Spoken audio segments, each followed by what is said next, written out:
नमस्कार दोस्तों, master story channel में आप सभी का स्वागत है। अगर आपको कहानी पसंद आए तो वीडियो को लाइक करें, चैनल को सब्सक्राइब करना ना भूलें। अरे अरे, कहाँ चले आ रहे हैं आप? आपसे कहा था ना कि अपने कमरे से मत निकलना, खुद तो सड़ रहे हैं, हमें भी यह बीमारी देंगे क्या? जाइए अंदर, लता ने चिल्लाते हुए कहा। बहू, मैं बाहर नहीं आना चाहता था, पर मेरे जग में पानी खत्म हो गया है और यह सूखी रोटियां बिना पानी के निगली नहीं जाती। लता के ससुर शंकर जी ने कहा। इतने में शंकर जी का बेटा ओम आकर लता से कहता है, लता, तुमने सब्जी बहुत ज़्यादा दे दी थी मुझे, इसीलिए मैंने छोड़ दिया है। वैसे थोड़ा हिसाब से बनाया करो ताकि खाने की बर्बादी ना हो। अरे, बर्बादी क्यों होगी, यह बूढ़े है ना। यह कहकर लता आंगन में जाकर एक टूटी नारियल की कटोरी ले आती है, जिसमें ना जाने कब से बरसात का पानी भरा हुआ था, इसीलिए काय भी लग गई थी। वह कटोरी लाकर उसमें ओम की थाली से बची सब्जी डालकर शंकर जी को देकर कहती है, यह लीजिए, आज आपकी किस्मत अच्छी थी, जो सब्जी नसीब में आ गई। जाइए, इससे रोटी खा लीजिए। पर बहू, यह तो कितनी गंदी कटोरी है, इसमें मैं कैसे खा सकता हूँ? इसमें से तो बदबू भी बहुत आ रही है। तुम ओम की कटोरी ही मुझे दे देती। शंकर जी ने कहा। क्या कहा आपने? इनकी कटोरी दे देती? अपने पैर के घाव को नहीं देखते क्या आप? सड़ गए हैं। अरे, मेरा बस चले तो आपको ज़मीन पर खाना को दे दूं। यह कहकर लता चली जाती है। शंकर जी चुपचाप उस गंदे नारियल की कटोरी लेकर अपने कमरे में चले जाते हैं, पर इसकी बदबू से वह सब्जी का खा नहीं पाते और उस दिन सूखी रोटी ही खा लेते हैं।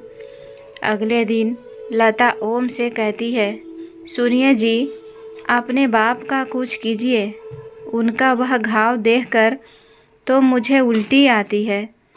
तो क्या चाहती हो, उनके उस घाव का इलाज मैं अपना घर बेच दूं? तुम्हें पता भी है यह कितना खर्चा होगा? ओम ने कहा, अरे, मैं तो कह रही थी कि किसी सरकारी अस्पताल में रख आओ अपने बाबूजी को, कम से कम हमें तो कोई खतरा नहीं होगा। लता ने कहा, कितनी बार तो देखा है, तुमने सरकारी अस्पताल में बस ड्रेसिंग करके छोड़ देते हैं, पता नहीं कौन सा घाव है, सूखने का नाम ही नहीं ले रहा। ओम ने कहा, शंकर जी के पैर में एक घाव हो गया था, जो कि काफ़ी दिनों से था, खून पस भी बहता रहता था। सरकारी अस्पताल में सफाई करके घर भेज देते थे और कुछ दवाइयाँ और मलहम खरीदने को कहते थे, पर ओम कोई दवाई या मलहम नहीं लाता था, तो घाव सूखता कैसे? शंकर जी पेशे से किसान थे, उन्हें पेड़ पौधे के बारे में काफ़ी जानकारी थी। जब भी उनके घाव में तेज दर्द होता, वह झाड़ियों में से कोई जड़ी बूटी पत्ते लाकर घाव पर रख लेते थे। इससे उन्हें दर्द में काफ़ी आराम मिलता। पर घाव इतना गहरा था कि धीरे धीरे नासूर बनता जा रहा था। एक दिन रात को शंकर जी के घाव का दर्द काफ़ी तेज हो गया।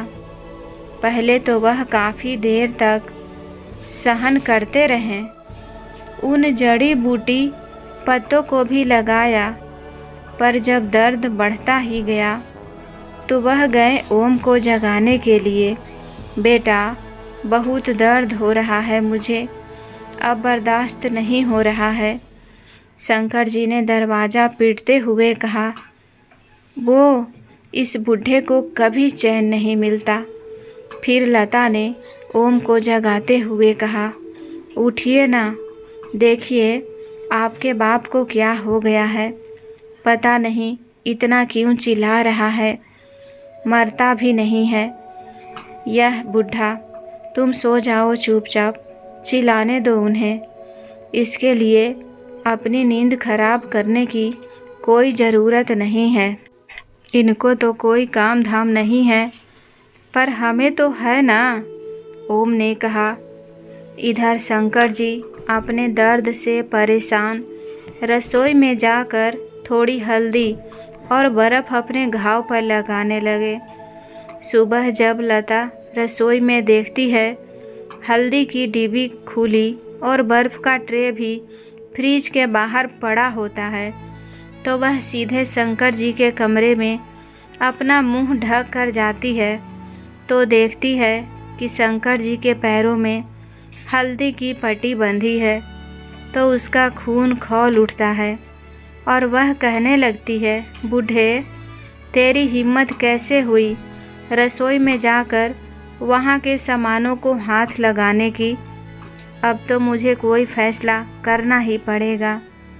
यह कहकर वह कमरे को बाहर से ताला लगाकर चली जाती है। लगभग 1-2 घंटे बाद ओम कुछ आदमियों के साथ आता है और इससे पहले शंकर जी कुछ समझे और कह पाते, वे आदमी शंकर जी को उनके खाट समेत उठाकर ले जाने लगते हैं। अरे यह सब क्या कर रहे हो बेटा, कहाँ ले जा रहे हो मुझे? नीचे उतारो, मैं गिर जाऊंगा। शंकर जी ने रोते रोते कहा, घबराइए मत, आपकी अर्थी नहीं निकाल रहा हूँ, बस आपका इंतज़ाम बाहर गाय के तबेले में कर रहा हूँ। पता नहीं कौन सी बीमारी लेकर बैठे हैं। खुद की तो उम्र गुजर गई है, पर हमारी उम्र मरने की थोड़ी ही न है। अब से आप यहीं रहेंगे, और खबरदार जो घर के अंदर आने की हिम्मत की। ओम ने यह कहा और शंकर जी को तबेले में रख कर चला गया। कड़ाके की ठंड, ऊपर से तबेला भी धूल मिट्टी से भरा हुआ। सालों पहले एक गाय हुआ करती थी जिसके लिए यह तबेला बनाया गया था। आज से शंकर जी का वह घर बन गया। खैर शंकर जी और करते भी क्या बेचारे, वह चुपचाप वहीं लेट गए। वह खाने के लिए लता को ना जाने कितनी ही बार आवाज़ दिए, पर लता जैसे सुनकर भी नहीं सुनती थी। कई बार आवाज़ देकर जब शंकर जी थक जाते, तब लता खाना लेकर बाहर आती और उन्हें ऐसे सरकाकर शंकर जी को देती जैसे पता नहीं कोई छूत की बीमारी हो उन्हें। कई बार तो लता खाना देती भी नहीं थी, तो इस पर शंकर जी घर के बाहर निकल जाते, क्योंकि पड़ोसियों से खाना मांगने में उन्हें शर्म आती। तो वह बाजार के दुकानों में जाकर खाना मांगते। कभी कोई तरस खाकर खाना खिला देता, तो कभी उन्हें दिन भर खाना नसीब नहीं होता। एक दिन लता उनसे कहती है, यह आपके बाप ना मरते हैं और ना हमें चैन से जीने देते हैं। दिन भर घर पर खाना खाना करते रहते हैं और उस पर भी उनका पेट नहीं भरता, तो वह बाज़ार में दुकानों पर जाकर भी भीख मांगते हैं। सच में परेशान हो गई हूँ इस बूढ़े से। मन तो करता है कि उनके खाने में जहर ही मिला दूँ। जब लता ओम से यह सारी बातें कर रही थी, तभी शंकर जी बाहर से आते हैं और उन्हें देखकर ओम का गुस्सा भड़क उठता है।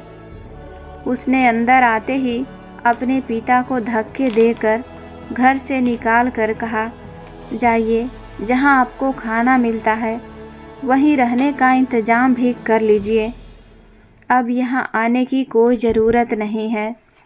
बेटा ऐसा मत कर, कहाँ जाऊंगा मैं? मुझ पर रहम कर, तेरा पिता हूँ मैं। अब से मैं कभी बाहर नहीं जाऊंगा, माफ़ कर दे मुझे। शंकर जी ने काफ़ी गिड़गिड़ाया, पर ओम का दिल नहीं पसीजा। रोते रोते शंकर जी सड़क पर चले जा रहे थे। ठंड का मौसम था तो थोड़ी धूप देखकर शंकर जी बाजार में एक पौधा बेचने वाले के बगल में बैठ गए। मैली कुचैली धोती कमीज, पाँव में हल्दी की पट्टी और आंखों में आंसू लेकर वह वहीं बैठकर सोचने लगे कि अब वह कहाँ जाए, क्या करे। तभी उसे पौधे बेचने वाले के पास एक आदमी रुक कर कहता है, भैया यह पौधा गमले में लगेगा क्या? और इसे लगाने का कोई अनोखा तरीका होता है क्या? मैंने सुना है। अरे नहीं नहीं, कोई अनोखा तरीका नहीं होता और इसे कहीं भी लगाया जा सकता है। यह बहुत ही अच्छे बीज से पनपा हुआ है। पौधा बेचने वाले ने कहा, नहीं बेटा, यह पौधा गमले में नहीं उगेगा, और अगर फिर भी उगाना ही चाहते हो गमले में तो मिट्टी में ज़रा गोबर मिला देना, शायद उग जाए। यह पौधा धूप बहुत पसंद करता है, इसीलिए इसे धूप में रख देना। शंकर जी ने जब पौधे के बारे में उन लोगों को बात करते सुना तो उनसे रहा नहीं गया और वह अपना दुख भुलाए उसे पौधे की खासियत बताने लगे। अरे वाह काका, लगता है आपको पेड़ पौधे की काफ़ी जानकारी है। वैसे क्या करते हैं आप? उस खरीदार ने पूछा। हाँ बेटा, किसान हूँ तो पेड़ पौधे में रुचि तो होगी ही। अभी फ़िलहाल तो सड़क की धूल छांट रहा हूँ। शंकर जी ने कहा, काका मेरे एक दोस्त को माली चाहिए, आप करोगे वह काम? खरीदार सोहन ने पूछा। बेटा तुमसे कुछ छुपाऊंगा नहीं। यह जो मेरा घाव है, इसकी वजह से मेरे बेटे ने जब मुझे नहीं रखा तो कोई दूसरा क्या ही रखेगा। शंकर जी ने कहा, सिर्फ घाव की वजह से बेटे ने निकाल दिया? यह आजकल के बच्चे भी ना। इलाज हुआ था कभी आपका काका? सोहन ने पूछा। लेकर गया था सरकारी अस्पताल में मेरा बेटा, बस वह पट्टी बदल कर घर भेज देते हैं। कोई दवाई बेटे ने खरीदा नहीं, बस तभी से ऐसा ही है। शंकर जी ने कहा। सोहन को शंकर जी की बात पर तरस आ गया और वह उन्हें अपने साथ एक क्लिनिक ले गए और वहाँ उनकी मरहम पट्टी के बाद कुछ दवाई दी गई। फिर सोहन शंकर जी को अपने साथ अपने घर ले गया और कहा, काका अब आप यूँ सड़क पर नहीं रहेंगे। आपके रहने और काम का इंतज़ाम मैंने कर दिया है।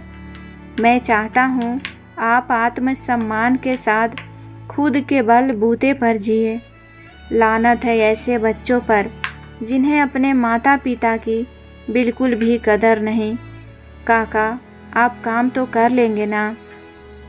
बेटा मैं बाजार में बैठा सोच रहा था कि मैं अब कहाँ जाऊँगा, क्या करूँगा, और भगवान को अपने पास बुलाने के लिए प्रार्थना भी कर रहा था।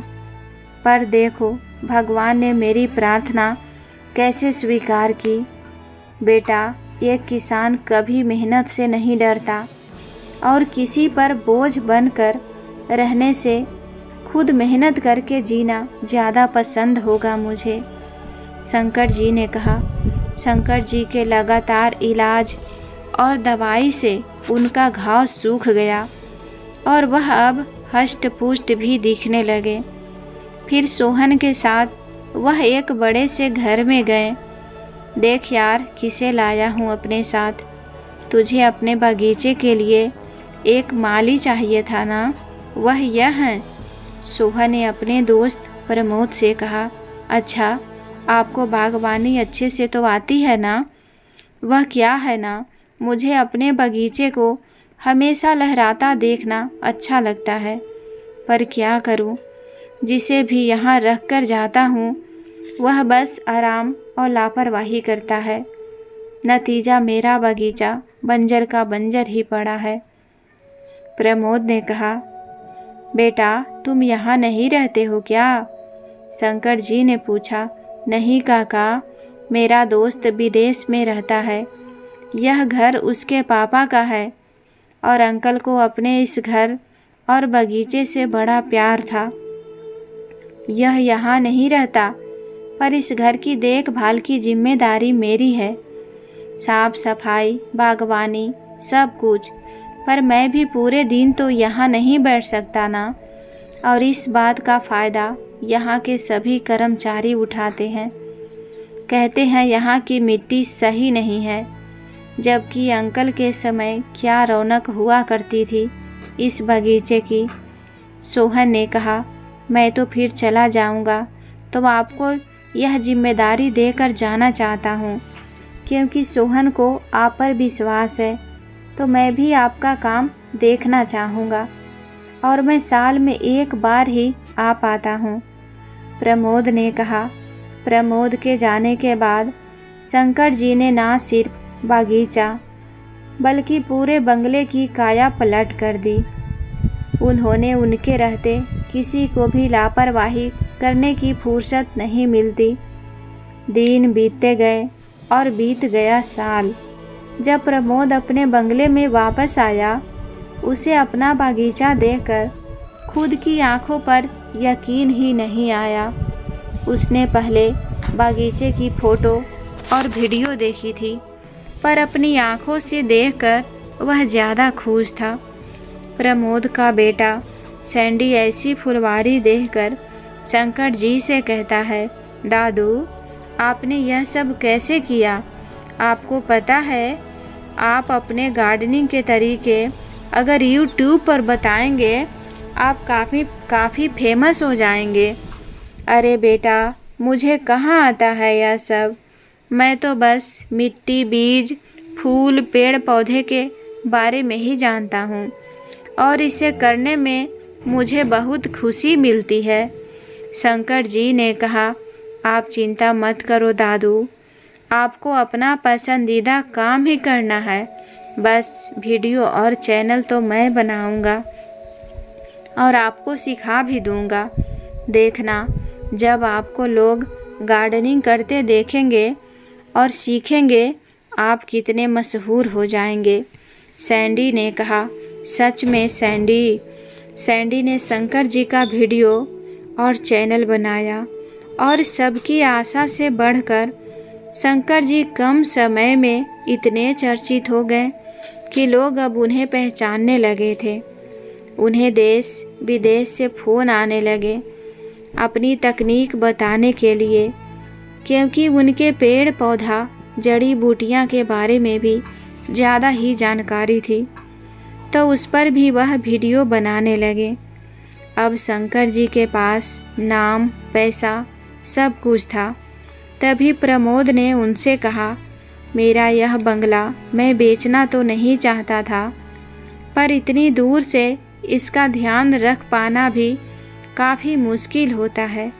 इसीलिए मैं यह बंगला अब आपको बेचना चाहता हूँ, क्योंकि जो इंसान बिना इसका मालिक बने इसका इतना ख्याल रख सकता है, वह इसका मालिक बनकर कितनी ही हिफाजत करेगा। अब यह सही हाथों में है और इसे खरीदने में मैं आपसे कोई बाजार का भाव नहीं लूँगा। आपकी जितनी बन पड़े दे दीजिएगा।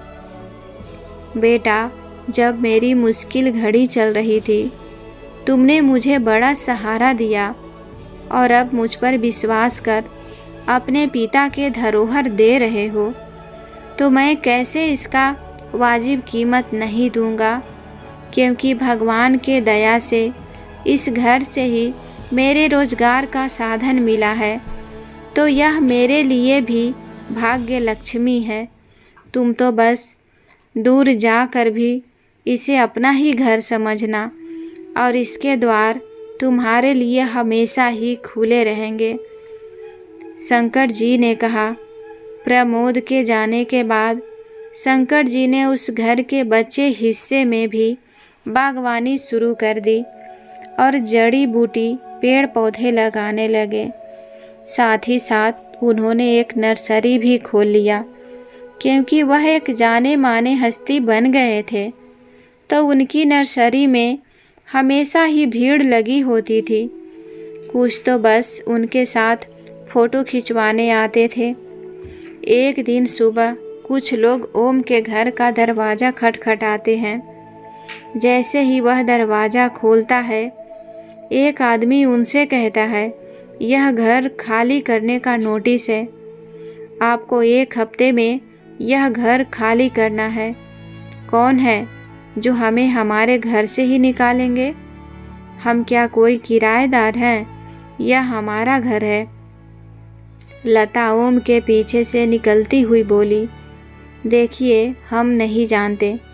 हमें तो यह कोर्ट के नोटिस के हिसाब से ही चलना है। कोर्ट के मुताबिक यह घर जिनका है, उन्होंने आप पर जबरन यह घर हथियाने का आरोप लगाया है।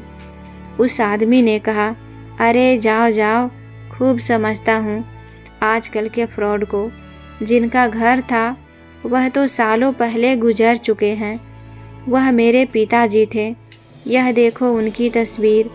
तुम्हें क्या लगा ऐसे ही आकर हमें कुछ भी कह दोगे और हम मान लेंगे? भाग जाओ यहाँ से, वरना पुलिस को बुला देंगे। ओम के ऐसा कहते ही शंकर जी पीछे से कहते हैं, पुलिस बुला लोगे तो खुद ही फंस जाओगे बेटा। वैसे भी मैं बुला लिया हूँ पुलिस को, क्योंकि मुझे पता था तुम लोग इतनी आसानी से यह घर खाली नहीं करोगे। अच्छा, तो आप जिंदा हैं, पर आप साबित कुछ भी नहीं कर सकते। घर के कागजात मेरे पास है और मैं पुलिस, वकील सबको पैसे देकर यह घर अपने नाम कर लूँगा।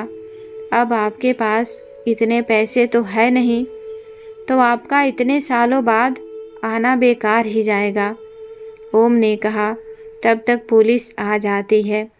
इससे पहले कोई कुछ कहता, ओम पुलिस को एक किनारे आने को कहता है और फिर वह पुलिस से कहता है, सर, यह मेरे पिता हैं। सालों पहले घर छोड़कर भाग गए थे और उनकी दिमागी हालत भी सही नहीं है। अभी इतने सालों बाद यह मेरा घर है चिल्ला रहे हैं। आप चाहे तो मुझे कुछ लेकर इनको निपटा दीजिए। वैसे भी पागल की बात का क्या वैल्यू। अरे हाँ, आप चिंता मत कीजिए, अपने हिसाब से निपटाता हूँ इस केस को। यह कहकर पुलिस शंकर जी के पास जाकर कहता है, नमस्ते सर जी, आपके बंगले के चर्चे तो काफ़ी हैं, फिर इस छोटे से मकान का क्या करेंगे? अरे बेटा, इस मकान को मैं भले दान कर दूं, पर इस नालायक को नहीं दूंगा, क्योंकि यह इसके लायक ही नहीं है। शंकर जी के ऐसा कहते ही पुलिस कहती है, ओम जी, आपको तो यह घर अब खाली करना ही पड़ेगा। अरे भाई, इन्होंने जब कह दिया कि इन्हें आपको नहीं रखना, फिर हम कौन होते हैं इन्हें रोकने वाले? वैसे भी इतने बड़े लोग जब कह रहे हैं तो गलत थोड़े ही न होंगे। इतने बड़े लोग, लगता है कोई गलत फहमी हुई है आपको। यह एक मामूली लोग हैं। ओम ने पुलिस से कहा, लगता है आपको देश दुनिया की खबर नहीं। यह आज के बहुत बड़े गार्डनर यूट्यूबर हैं। सिर्फ इस शहर के ही नहीं, देश दुनिया के लोग इन्हें जानते हैं। इस शहर में इनका बंगला ही करोड़ों का है। फिर भी यह मकान चाहते हैं तो ज़रूर उसकी कोई वजह रही होगी, और यह हक तभी जता सकते हैं जब यह मकान इनके नाम से ही होगा। पुलिस ने कहा। पुलिस की बातें सुनकर लता और ओम हैरान हो जाते हैं और अपनी नैया डूबता देखकर ओम कहता है, पापा, गलती तो बच्चों से ही होती है, पर इसकी वजह से उसके माता पिता उसे इतनी बड़ा सज़ा थोड़े ही न देते हैं। इससे पहले वह और कुछ कह पाता, शंकर जी उसे एक चमाट लगा कर कहते हैं, माफ़ी गलती की होती है, गुनाह की नहीं। अब तुम भी समझो कि अगर माता पिता अपने बच्चों को प्यार कर सकते हैं और उनके प्यार के लिए उनकी हर ख्वाहिश पूरी कर सकते हैं, तो समय आने पर वह उन्हें मिट्टी में भी मिला सकते हैं। अब जल्दी घर खाली करो और दफ़ा हो जाओ तुम दोनों मेरी नज़रों के सामने से। दोस्तों, यह थी आज की कहानी। उम्मीद करती हूँ आपको पसंद आई होगी। कहानी पसंद आए तो वीडियो को लाइक करें।